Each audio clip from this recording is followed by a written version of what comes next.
Hey everybody, welcome to Chapter 2, RFM 315 of the textbook, Hospitality Management Accounting. I'm going to do some lecturing. I'm going to just be looking at my notes in Chapter 2, so if you want to do that, you can sort of follow along the sequence that I'm going to be following along. But in Chapter 2, we really talk about understanding what financial statements are. So when we talk about financial statements, we are, as a reminder, talking about four. You have the income statement, you have the balance sheet, you have cash flows, and you have a statement of retained earnings. When you talk about the income statement, your book first introduces operating costs or direct costs. So direct costs for us, if you could think about it through the lens of a restaurant, a direct cost is something that you needed to spend money on in order to produce that sale, right? So very easily put, the purchase of food or beverage or garnishes or takeout containers or menus, those are all direct costs and they're classified as expenses on the income statement. Okay, so I'm going to just get right into the meat and bones of this chapter, and I'm going to start out by telling you that there are very specific forms that all accountants apply to. And the reason that you're taking this course is that many of you, when you first start out in business, may work for a business that doesn't have an accountant, or maybe you're the entrepreneur and you don't hire an accountant from the start. So it's important to learn kind of the rules and the way of the land for accounting. So there is a uniform system of accounts, and that is used by all people in the accounting world so that there is continuity, right? And so that owners aren't just making up their own systems. So it's an easy system to follow.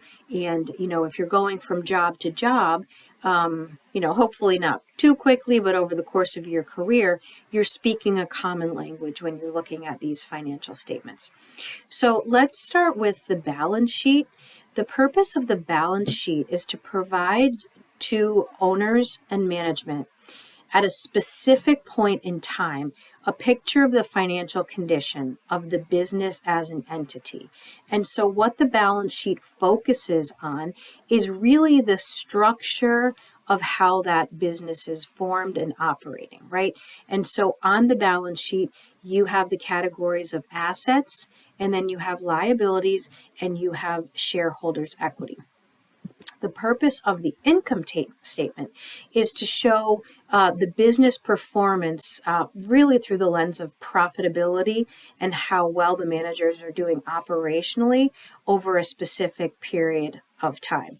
And the ending date of the operational period on the income statement is normally the specific date used on the balance sheet. And it's important to remember that the income statement could be issued when I was a business owner and I was new at it, I would look at it weekly, right? Just to make sure it wouldn't get too far ahead of myself. And then as I got better and more accustomed to the flow of the business, I would look at it monthly. And then I'd compare it quarterly. We talked about some comparative analysis, and definitely year by year.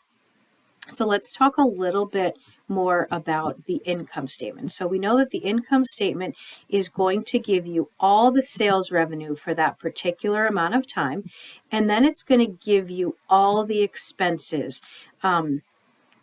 due to operation, right? So you'll see for a restaurant, you'll see all the sales for that period, then you'll see all the direct costs on that, and then you'll also see, if it's just a standalone restaurant, some indirect costs, right? If you're a major hotel chain, then maybe your restaurant located inside has an income statement that just focuses on the costs that they generate, and the legal expense for the entire hotel chain are not on there, or maybe the marketing for the entire brand are not on the restaurant inside the hotel's income statement. Let's see. What else? So if you look on page 58, you'll see some of the important questions that an income statement can answer, right? It can tell you what were the sales. It can tell you if your cost of food or labor increased. It'll tell you as a manager, is your team operating effectively? You know, if it's January, we know that in northeastern Pennsylvania, that could be a slower month for us. So did your team work to order less food and schedule less labor to sort of in response to the decline in sales, right? So there's lots of good questions that you'll see in there that an income statement can answer. And there's a great example of an income statement in there for you to look at. So you know, if you've had a culinary math class with me, that there are variable expenses and there are some fixed expenses. So just as a refresher, or maybe if you've never heard that, variable expenses are those expenses that should fluctuate with sales volume. So ones that I just talked about. If you're going to be busy, or if you've forecasted a busy period, then you're going to increase food purchasing and increase your scheduling of employees. However, if you see a decrease or if you forecast a decrease in sales, those should vary with sales volume. Fixed expenses don't change much, right? So your light bill is not going to change a whole lot. Like, think about it. You at your home, you can work really hard to make sure everybody shuts off the lights at night and stuff. How much are you impacting your monthly electric bill? $10, maybe, right? But it's going to be relatively the same every month. That's the same for restaurants. You can impact it slightly, but for the most part, utilities are fixed, as is a rent or mortgage or lease payment. You're not getting a discount on your mortgage, rent, or lease because it's a slow period, so those are your fixed costs. As you look at an income statement, there's a great one for a hotel and there's a great one for a restaurant. You'll see the direct expenses, then you'll see the fixed charges, then you'll see the operating income, and then you'll see income tax, right? It's important to realize that for a business, tax is only made on profit. Okay, so you get to have all your revenue and you get to subtract all your expenses, and that profit or income at the end of paying your expenses, that is taxable at whatever your business tax rate is. So then you subtract out taxes, and you'll see that on both income taxes, and then you'll get profit, or what we refer to as net income.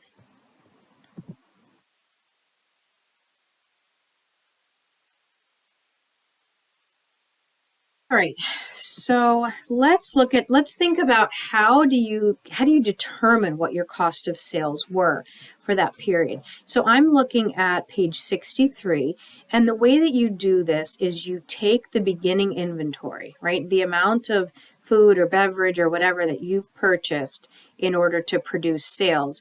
You add any purchases that you made during that time period, and that equals a term called goods available, right?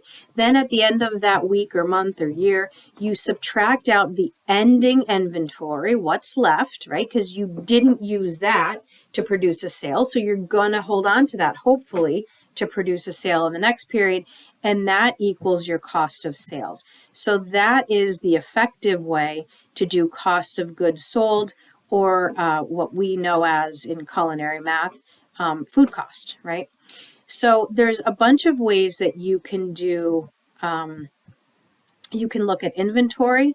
So when we get into pages 64 and 65, you'll see some examples of some perpetual inventory methods, where these you see a lot in places where like some of you may use a point of sale at the student run restaurant, right?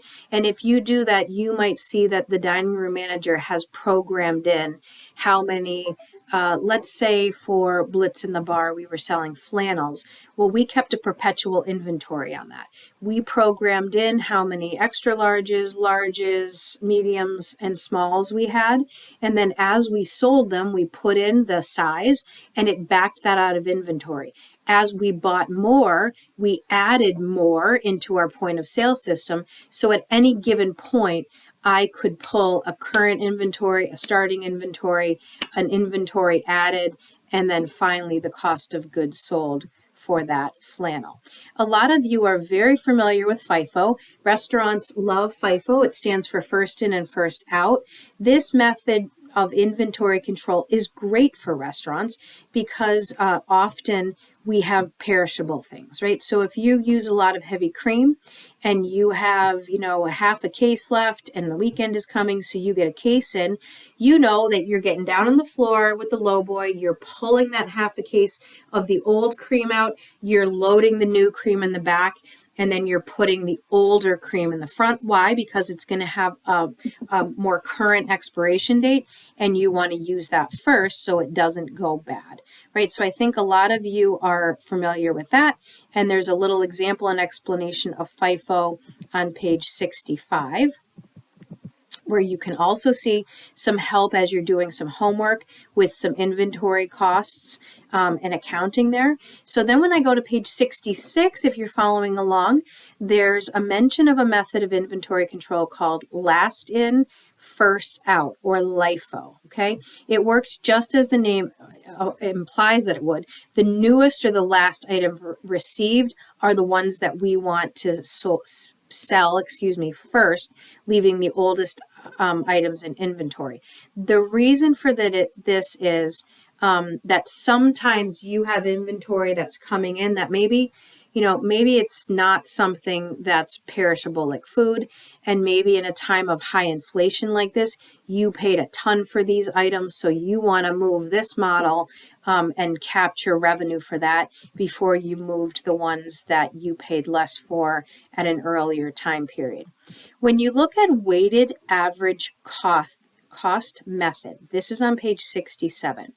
This is talking about taking the total costs of all the units available, right? So let's say that you are buying lemons, and let's say that there was a huge storm in Florida that happened after you placed last week's order, and now it wiped out lemon groves left and right, and the cost of lemons is astronomical. So you have, the half a case that you bought last week, so you get a price per piece or half a case price, and then you add that to the new case that you're getting this week at that price, and then you divide those two numbers by the total units available.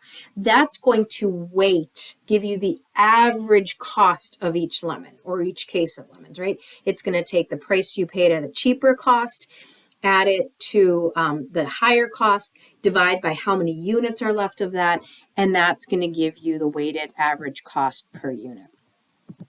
So I hope that makes sense. That can be difficult for people to understand, but hopefully if you think about it through that lens, that will make some sense to you. So when you get into page 69 and 70, it's going to talk about kind of adjusting some food cost of sales or cost of goods sold when it comes to food. So a couple examples they give you are if you're doing, interdepartmental transfers, right? If the executive chef is ordering everything, right, but you're transferring part of that order to the bar because the bar doesn't necessarily have its own person that orders, then you'll want to back out the bar's food from your food because that would skew your food cost percent, right? Another one that people don't think about often but needs to be backed out are employee meals. Okay, so most often you either get a free meal on shift or a discount, but those that revenue or those costs should not be included in your food cost, your cost of goods sold, because that will skew your actual food cost, right? If you're giving food as a benefit to employees, then you don't want to include the expense of that food with the regular food that you sell for revenue to your customers. So what you'd want to do is back out that portion of the food that you bought, and you probably want to add it to labor or employee benefits there. You also want to do this with promotional expenses. Oftentimes you'll see there's a restaurant in Scranton named Cooper's that on your birthday, you get a free meal as long as someone else is with you or something like that, right? So you're in essence getting 2 meals for the price of 1. But if they didn't account for this on their income statement, that would really mess up their food cost or cost of goods sold. So you want to pull that out and put that somewhere else on the income statement, the cost of that food. A lot of times you want to just have a comp line, comp expense, or I've even seen some establishments put that under marketing, right? Because truly they're using that as a marketing ploy, like discounted drinks during happy hour or something like that. The reason they're doing that is to market, to bring people in. So starting on page 71, we talk about a cost center. So I want you to think about a cost center. Let's go back to a hotel. A cost center is one that generates no direct revenue, right? So in a hotel, you might have the security department or the maintenance department, right? And they're not generating any revenue. The gift shop is, the restaurant is, the bar, and certainly the rooms department is, right? Those are sales revenue centers. Okay, so cost centers are ones that just have a cost associated with them, but they don't generate any direct revenue. A profit center is those other ones that I was talking about, the rooms department, right, in a hotel, and the restaurant. They would be profit centers where they're producing revenue. They also have some direct expenses tied to them, but unlike maintenance or security, they are generating revenue. All right. Moving along here, let's talk about, let's see, I'm going to blow through some of these because I think some of these pages are simply self-explanatory. All right, let's move on to the balance sheet. So we talked about the income statement. That's probably the financial document most of you are used to, at least if you've had a previous class with me, we've talked about it. Balance sheet is next. The balance sheet deals with that accounting equation that I really like to make sure that my students understand. So skip to page 76 if you can, and I want you to look at the example of the balance sheet while I explain this. So the balance sheet will list all the assets of a business. Okay, so you'll see current assets right there, right? So current assets are all the assets that can be converted to cash pretty quickly, right? So cash, yeah, that can be converted to cash pretty quickly. Credit card receivables, think about this. You swipe a credit card, but that money does not magically appear in your account that minute, right? It often takes a day or two for it to process, and a lot of credit card companies, or most, take a percentage of sales. So that's an asset, right? Why is it an asset? Because it's money that you have coming to you. That will be converted to money very quickly. Accounts receivable, I'm going to talk about this here, although they do talk about it later in the book, but I'm going to cover it now. Accounts receivable are largely being replaced by credit cards receivable. Accounts receivable reminds me of, like, if you watched Little House on the Prairie. I don't know if you see it now on reruns, and you'd go into Mrs. and Mr. Olson's store, and Ma and Pa would put it on their account, right? So the Olson's Mercantile would give credit to Ma and Pa, right? But it was an asset to Mr. and Mrs. Olson because that's money due to them, okay? Nowadays, I can't remember their last name, Ma and Pa, Ingalls, they would swipe a debit card or a credit card. So it would be replaced by credit card sales, but you get that. A lot of companies may do a 30-day net with some customers. So if that's the case, you're getting your money in 30 days net. Then you have marketable securities. What the heck are these? Well, businesses should be in the business of producing profit. And instead of holding on to cash, the idea is to make your money work for you. So to put, if I could get that out, extra cash into some sort of investment vehicle to earn more money on that. Okay, so that would be there. Food inventory is obviously an asset. We paid money for it, and we want to turn that into revenue. Beverage inventory, the same. Supplies are the same. And prepaid expenses. This one can be confusing too, so let me explain this to you. So a prepaid expense is something that a business has paid for in full ahead of time, but they haven't used all of that up yet. So an example might be business insurance. Okay, so let's say that you have to pay it every 6 months. So you pay it on January 1st, and it goes all the way until the end of June. But let's say you close your business in March, and you cancel your insurance, well, you have money coming to you, right? That's an asset you haven't spent yet, because they're not going to keep your money for months that they're not insuring you. So that's an example of a prepaid expense. Sometimes rent or lease payments are prepaid, so those kind of things are there, and that is all. Those are all examples, of current assets. Then when you get into some longer term assets, you're looking at things that are not easily as converted to cash. So you're looking at your property that you own, your plant, your equipment. So you see land, building. We do back out the accumulated depreciation there, and you can read a little bit more on depreciation later in this chapter. So then you'll get a total of your total property, plant, and equipment, which are your long-term assets. And then you'll get your total asset figure by adding all of those assets on the right-hand column, and you get assets of $1,608,600. So those are our assets. Now, because the balance sheet has to balance, both of these sides have to equal each other, right? That's the point of the balance sheet. So assets have to equal liabilities plus stockholders' equity. So let's look at the right side of this balance sheet. Current liabilities are bills or debt. Those are all synonyms for liabilities that are due soon. So we need cash to pay for those, okay? So you see accounts payable, accrued expenses. An accrued expense might be that you have employees that you pay every 2 weeks, right? And so you haven't paid them yet, but that's an expense that you've already incurred, right? So you owe that to that employee. It just hasn't left your cash flow yet. Income tax payable, deposit and credit balances, anything like that.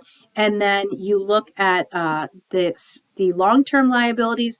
Those are things that are a little bit longer standing, right? Like you have them for longer terms. So you have your mortgage payment here on your building. And then if you look down to stockholders' equity, you'll see that if you're any sort of corporation, it's a requirement that you issue stocks to those people that are partners of that corporation, right? So the amount of stock each person would own would be there. It's important to note too that if you're either a sole proprietorship or if you're just a partnership and it's only like you and a partner, it's not required that you issued stock. And we'll talk about that in another place because your balance statement would look a little bit different because you're not issuing stocks. It's basically how much of this business you've put your own money in order to purchase assets. I hope that makes sense. And then if you add everything on the liabilities and stockholders or shareholders equity side, you get the exact same number as assets. And that's how you know that your balance sheet is correct because it must balance, meaning both sides must equal each other. So next page, you'll see that they explain about the difference between the sole proprietorship, partnership, and corporation. So take some time and go through that. The next pages just sort of explain all the things that I have explained to you by looking at the balance sheet. So I hope this was helpful to you as you're getting to understand Chapter 2, and I am going to start recording Chapter 3 now. See you in the course. Bye.